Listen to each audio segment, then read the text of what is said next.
सिर आपके चरणों में नहीं झुका है उसे काट दिया जाएगा। कल सुबह मैं उसका वध करूंगा। श्री राम की इस सौगंध का जैसे ही राजा सुकंद को पता चला, वह नारद मुनि को ढूंढने लगे। काफी देर तक वह परेशान रहे, लेकिन नारद मुनि उन्हें नहीं मिले। व्याकुल होकर जब वह रोने लगे, तब नारद जी प्रकट हुए। सुकंद ने हाथ जोड़कर उन्हें सारी बात कह सुनाई, साथ ही प्राणदान की विनती की। इस पर नारद जी ने उन्हें माता अंजनी की शरण में जाने की सलाह दी।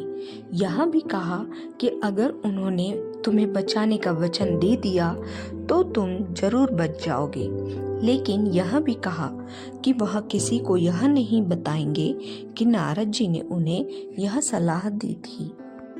राजा सुकंद के रोने की आवाज सुनकर माता अंजनी बाहर आई।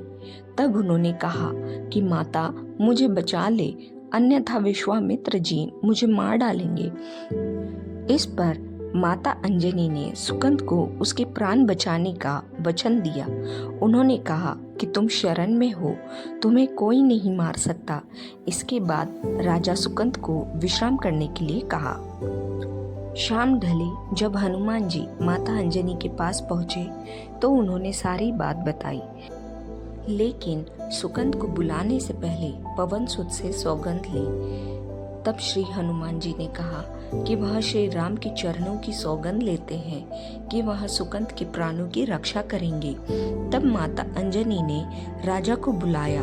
हनुमान जी ने पूछा, कौन तुम्हें मारना चाहता है? तब सुकंत ने बताया कि श्री राम उन्हें मार डालेंगे। इतना सुनते ही माता अंजनी हैरान रह गई। उन्होंने कहा कि तुमने तो विश्वामित्र जी का नाम लिया था। तब राजा ने कहा, नहीं, वह तो मरवा डालना चाहते हैं, लेकिन मारेंगे तो श्री राम ही। हनुमान जी ने राजा सुकंत को उनकी राजधानी में छोड़ा और श्री राम के दरबार में पहुंचे। वहां पहुंचकर उन्होंने राम जी से पूछा कि वह कहाँ जा रहे हैं। तब मर्यादा पुरुषोत्तम राम ने बताया कि वह राजा सुकंत का वध करने जा रहे हैं। तब हनुमान जी ने कहा, प्रभु मत मारिए। राम जी ने कहा कि वह तो अपने गुरु की सौगंध ले चुके हैं, अब पीछे नहीं हट सकते। हनुमान जी ने कहा, प्रभु मैंने उसके प्राणों की रक्षा के लिए अपने इष्ट देव यानी कि आपकी सौगंध ली है। तब श्री राम जी ने कहा कि ठीक है, तुम अपना वचन निभाओ, मैं तो उसे मारूंगा ही। हनुमान जी राजा सुकंत को लेकर पर्वत पर पहुंचे और राम नाम कीर्तन करने लगे। उधर राम जी राजा सुकंत को मारने के लिए उसकी राजधानी पहुंचे, लेकिन वह नहीं मिले। तो वह उन्हें ढूंढते हुए पर्वत पर पहुंचे। वहां हनुमान राम मंत्र का जाप कर रहे थे। राम जी को देखते ही सुकंत डर गए। उन्होंने कहा कि अब तो राम जी उसे मार ही डालेंगे। वह बार बार हनुमान जी से पूछता कि बच जाएंगे हम। तब उन्होंने कहा कि राम मंत्र का जप करते रहो और निश्चिंत रहो, भगवान नाम पर पूरा भरोसा रखो। लेकिन वह काफी डरे हुए थे। तो हनुमान जी ने सुकंत को राम नाम मंत्र के घेरे में बिठा दिया। इसके बाद राम नाम जपने लगे। राम जी ने राजा सुकंत को देखकर जब बाण चलाना शुरू किया तो वह राम नाम के मंत्र के आगे विफल हो जाते। राम जी हताश हो गए कि क्या करें। यह दृश्य देखकर श्री लक्ष्मण जी को लगा कि हनुमान जी भगवान राम को परेशान कर रहे हैं, तो उन्होंने स्वयं ही हनुमान जी पर बाण चला दिया। लेकिन यह क्या, उस बाण से पवन सुत के बजाय श्री राम मूर्छित हो गए। यह देखते ही लक्ष्मण जी दौड़ पड़े और देखते हैं कि बाण तो हनुमान जी पर चलाया था, लेकिन मूर्छित राम जी कैसे हो गए। तब उन्होंने देखा कि पवन सुत के हृदय में तो श्री राम बसते हैं। राम जी जैसे ही होश में आए वह हनुमान जी की ओर दौड़े। उन्होंने देखा कि उनकी छाती से रक्त बह रहा है। वह हनुमान जी का दर्द देख नहीं पा रहे थे। वह बार बार उनकी छाती पर हाथ रखते और आंखें बंद कर लेते। पवन सुत को होश आया तो उन्होंने देखा कि राम आंखें बंद करके हनुमान जी की छाती पर बार बार हाथ रखते हैं, फिर हनुमान जी के सिर पर हाथ फेरते हैं।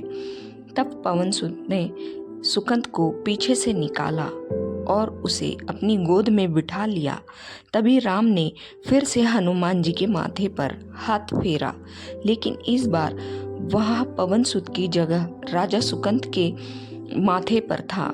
राम जी मुस्कुराए और हनुमान जी बोल उठे, नाथ, अब तो अपने इनके सिर पर हाथ रख दिया है, अब तो सब कुछ आपके हाथ में है। इसकी मृत्यु भी और जीवन भी आप ही सुकंत के जीवन की रक्षा करें। राम जी ने हनुमान जी से कहा कि जिसे तुम अपनी गोद में बिठा लो उसे सिर पर तो मुझे हाथ रखना ही पड़ेगा, लेकिन गुरु जी को क्या जवाब देंगे। तभी हनुमान जी को विश्वामित्र जी सामने आते से दिखाई पड़े। उन्होंने राजा सुकंत से कहा कि जाओ। तब प्रणाम नहीं किया तो क्या हुआ, अब कर लो। राजा दौड़कर विश्वामित्र जी का अभिवादन किया। वह भी प्रसन्न हो गए और बोले, राम, इसे क्षमा कर दो। मैंने इसे क्षमा कर दिया, क्योंकि संत का काम मिटाना नहीं बल्कि सुधारना होता है। यह भी सुधर गया। उन्होंने सुकंत से पूछा कि संत का सम्मान न करने की सलाह तुम्हें किस कुसंग ने दी थी। राजा सुकंत विश्वामित्र जी से कुछ कहते कि इससे पहले नारद मुनि प्रकट हो गए। उन्होंने सारी घटना कह सुनाई। तब विश्वामित्र जी ने पूछा कि नारद, तुमने ऐसी सलाह क्यों दी? तब नारद जी ने कहा कि अक्सर ही लोग मुझसे पूछते थे कि राम बड़े या राम का नाम बड़ा, तो मैंने सोचा कि क्यों न कोई लीला हो जाए कि लोग अपने आप ही समझ लें कि भगवान से अधिक भगवान के नाम की महिमा है।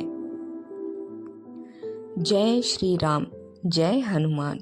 यदि आपको यह कहानी पसंद आई हो तो मेरे इस चैनल को लाइक, शेयर और सब्सक्राइब जरूर कर ले। धन्यवाद।